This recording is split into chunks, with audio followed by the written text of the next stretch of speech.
Hola, hujambo. Good morning, good afternoon, good evening, good night, wherever it is you are listening from. We thank you for joining us at the AMC, the African MSME Collective. We help MSMEs set up, stabilize, scale, and build sustainably successful businesses. We do this simply by conversations like the one we're going to have today. We do by joining with like-minded partners to just have conversations and provide capacity building and opportunities for MSMEs across the continent, because we strongly believe that collaboration is the key to success. Now, when we say collaboration is the key to success, you cannot do anything in a silo, so we have refused to do things in silos. But also, you cannot tackle every topic on your own, because somebody definitely knows more than you on that topic. So that's what we kind of want to do. Create foundational conversations and bring in people who know as much or even more than us in certain topics, and we can have a tag team. So join our space, like the video if you like it after you've watched it, subscribe to the channel, so that every time we have a video going live, you get a notification. Now, the AfCFTA Files is really our signature program around unpacking what the Africa Continental Free Trade Area and Agreement are all about. We have come to a place where we understand that unless we truly know what the agreement is about and how it benefits us, we cannot harness it. Good example. It's taken the EU about 65 years, the European Union, to get to where they are today. The AfCFTA is relatively new in reference to the EU, so we must understand that the things we put in place now are really for our children's children. That said, we cannot and we choose not to. We will not at the AMC. We will not stand back and let other people tell us what to do about it. So as we've sat with our MSMEs, we have found that yes, this is a big thing. Yes, government is talking about it, but the average MSME doesn't understand it. Now, in our definition, MSME is anybody doing an annual turnover of Kenya shillings 500,000, which is $5,000, to 30 million. Why do we pick that gap specifically? When you want to build a larger base of businesses that are successful, not just businesses that are running, you have to pick from where you find the mass businesses. There are also a lot of interventions for bigger businesses, but we find at the micro level, we need to do a lot more. Everybody says to us that the micro there is no money. Somebody must stand up and build this continent, not just for money. We look at it in terms of the future of our children and our children's children. And unless somebody is willing to set the foundation, it won't work for anybody. So that's what we do at AMC in this particular show. We do have two other shows. We have one around brand storytelling, which is called 360-degree brand story. And we have the growth edge, which is all about how to set up a sustainable business. So in the AMC fold, you will find what you need in terms of learning. You'll find what you need in terms of access to opportunity.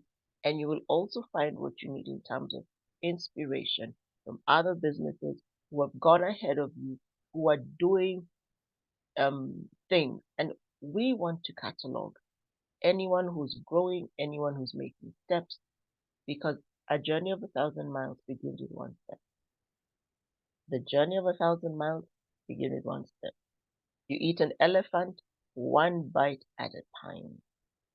And we will be at the center of helping MSMEs understand different things in the MSME space that will support and over time guarantee their growth and sustainable success. So join us on this journey.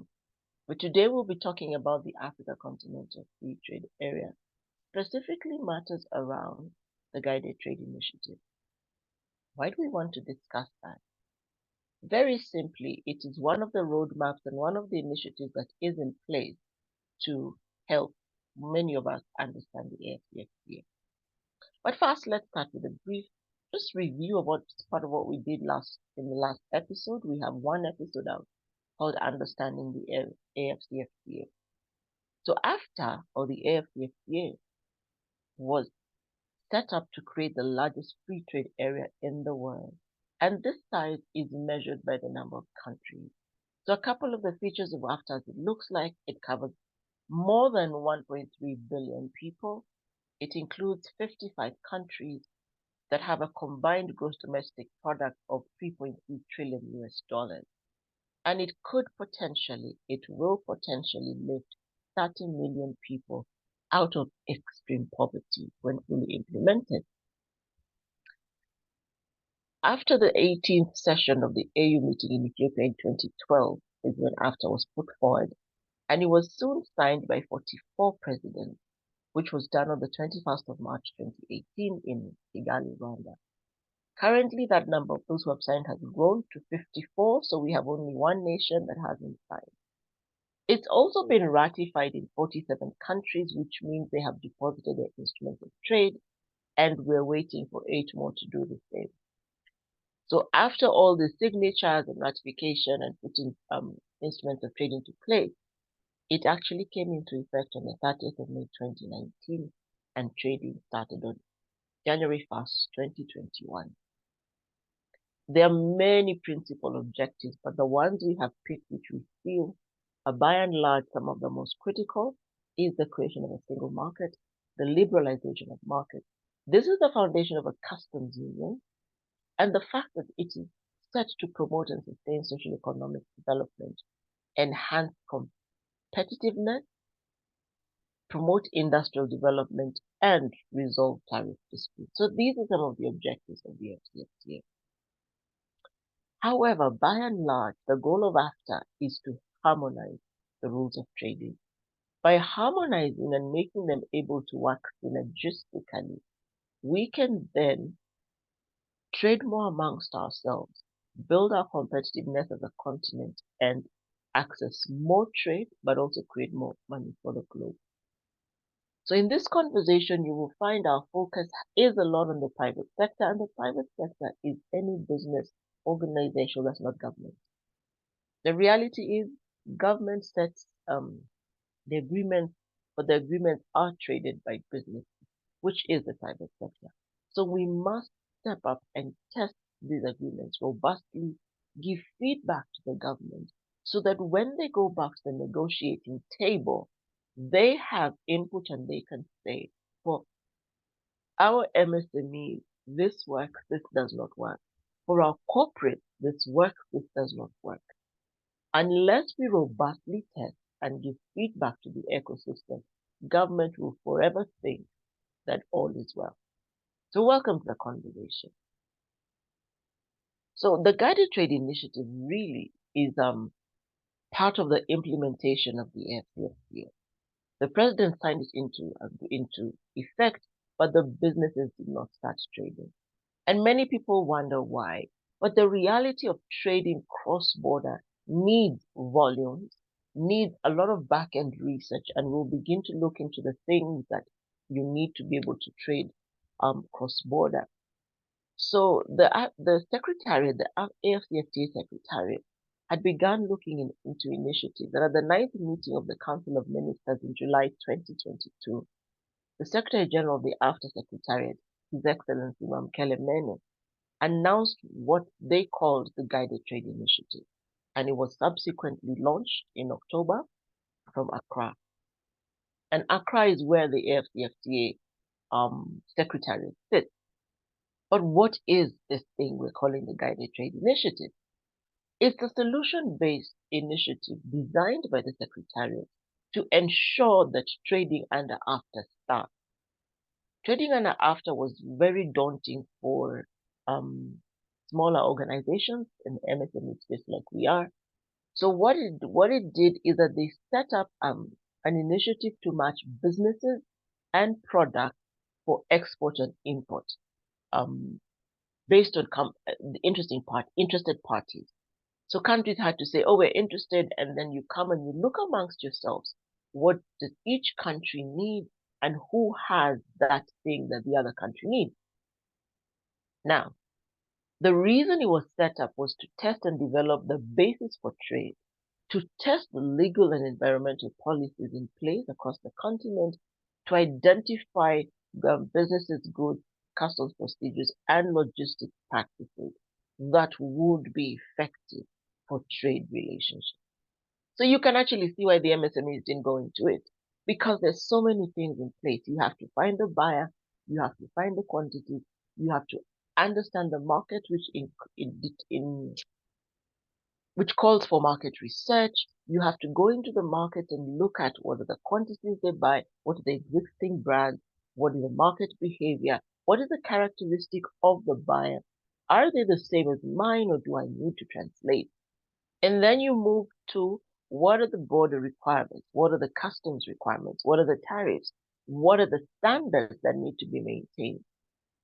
And you will find a lot of this is a lot more technical for many MSMEs than it is for the corporates, because they have a bigger budget. That doesn't mean we as MSMEs cannot trade, and that's why we're having these conversations. So the Guided Trade Initiative was set up to be able to tackle and cover some of these things on a scale that would make it easier for others to follow.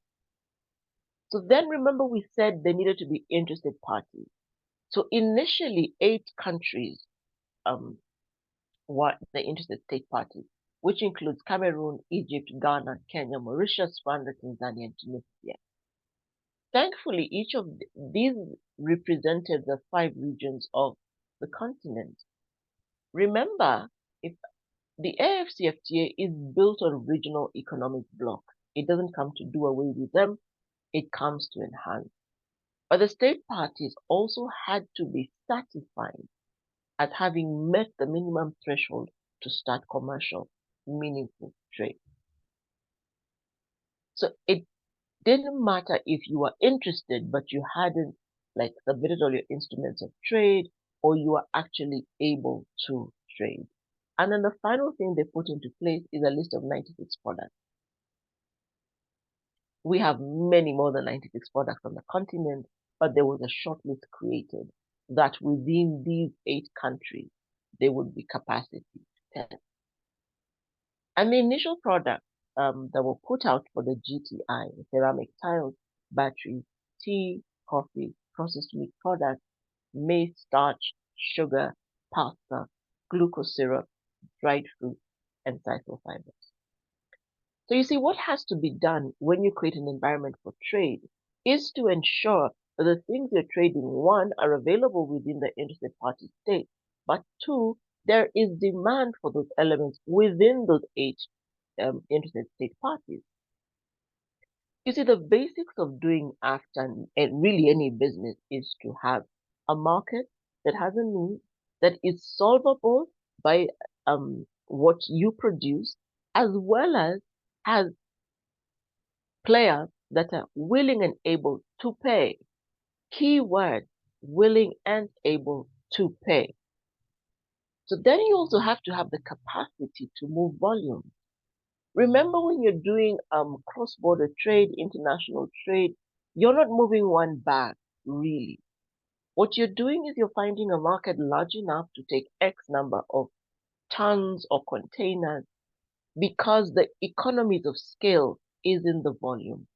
You will find that the cost of transportation, which are elements we'll discuss later, but the cost of transportation, when you divide it by a larger quantity shipment, then it makes sense.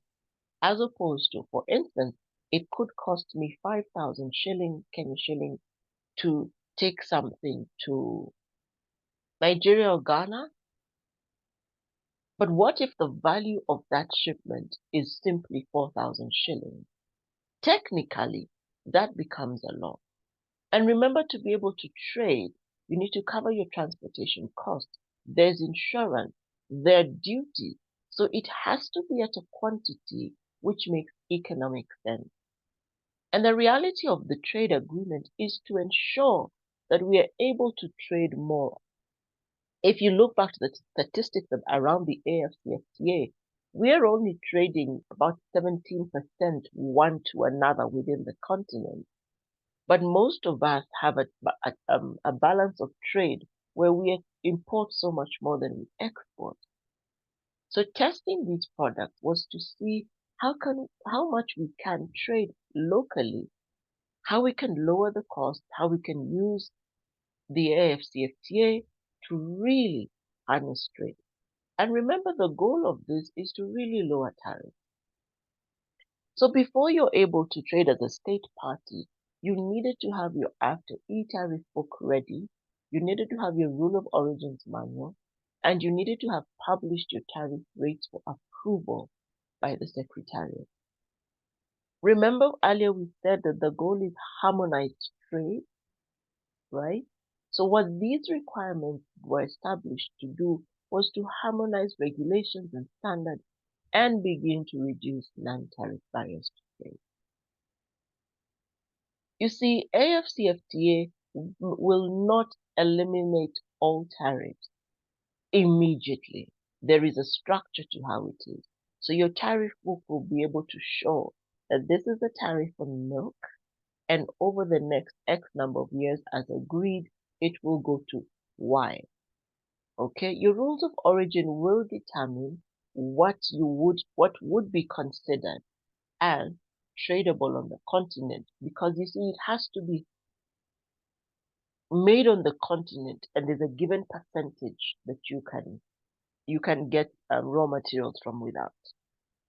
Okay, and then having done all these things, you would need to have submitted your tariffs to the Secretariat, and the Secretariat would review it and give you feedback. There may be requests for changes in one or two places, but then you publish it and they would approve it.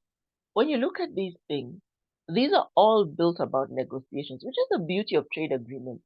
Trade agreements are always negotiated. So think about your customer.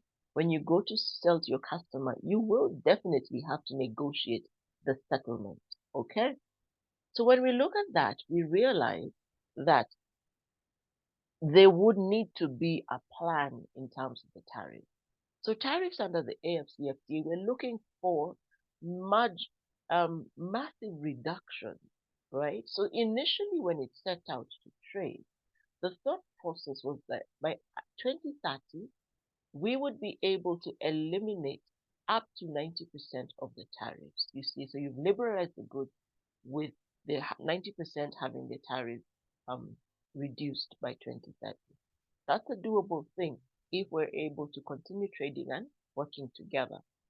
A further 77%, would be liberalized of tariffs by 2035, which means we are consistently working to ensure that more and more of the goods we trade on the continent do not have tariffs entering countries.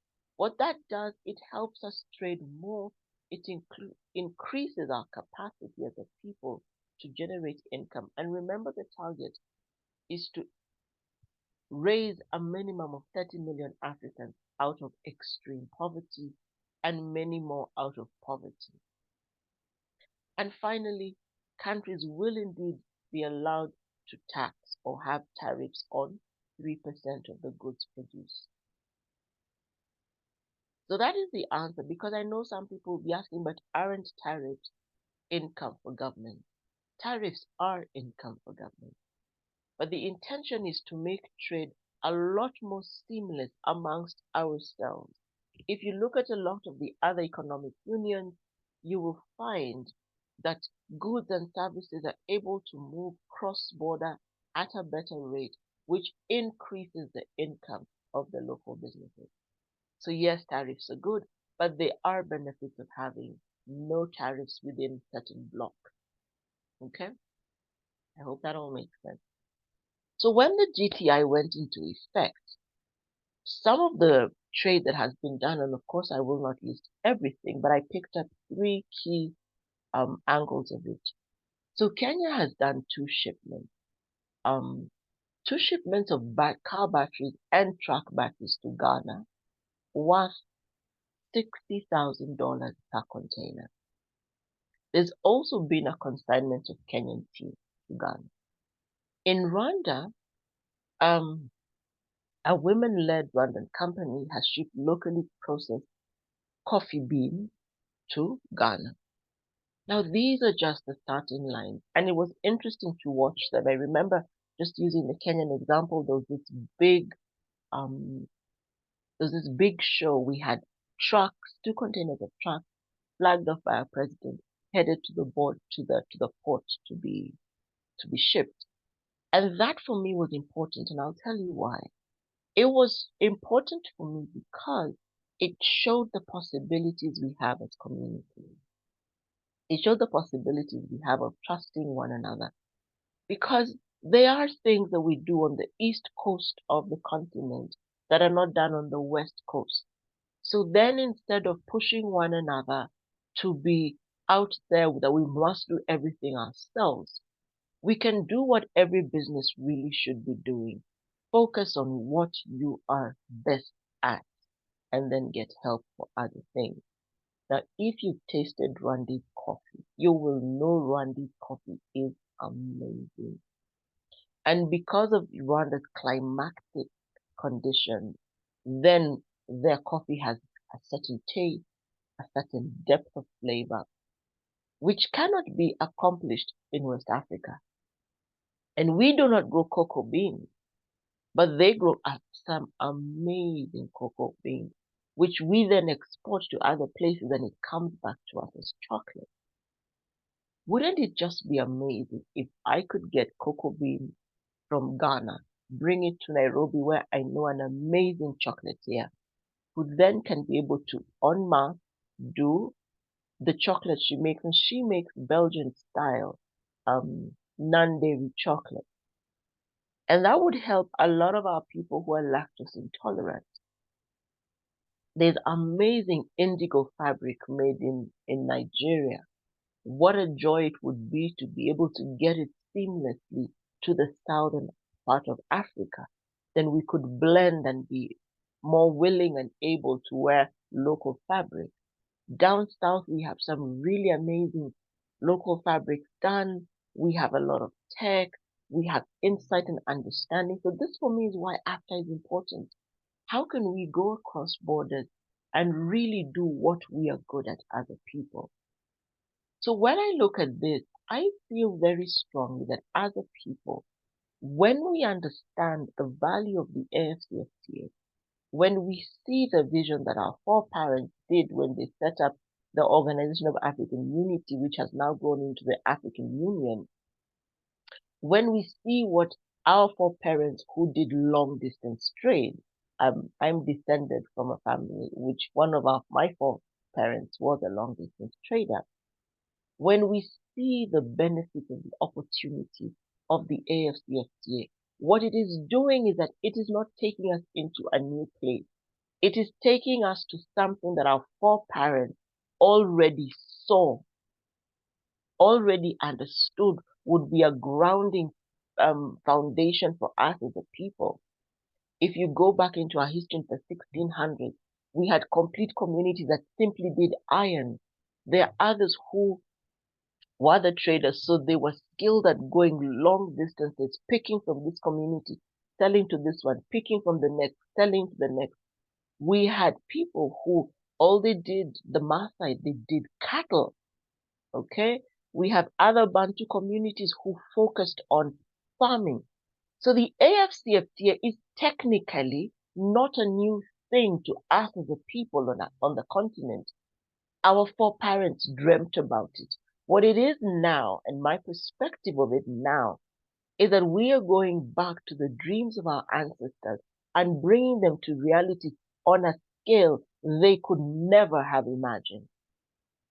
The Africa Continental Free Trade Area that is driven and grounded and run by the Africa Continental Free Trade Agreement is indeed the manifestation of what we as an African people had always dreamt about.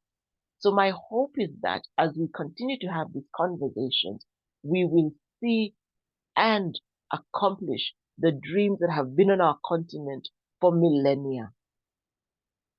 It is not a new idea, I will repeat. Our foreparents were already trading one with another. Let us now take it as a people, as MSMEs, and begin to grow into the kind of businesses that can harness it. There is indeed a mindset and a business structure that an export-led business or export-focused business must have.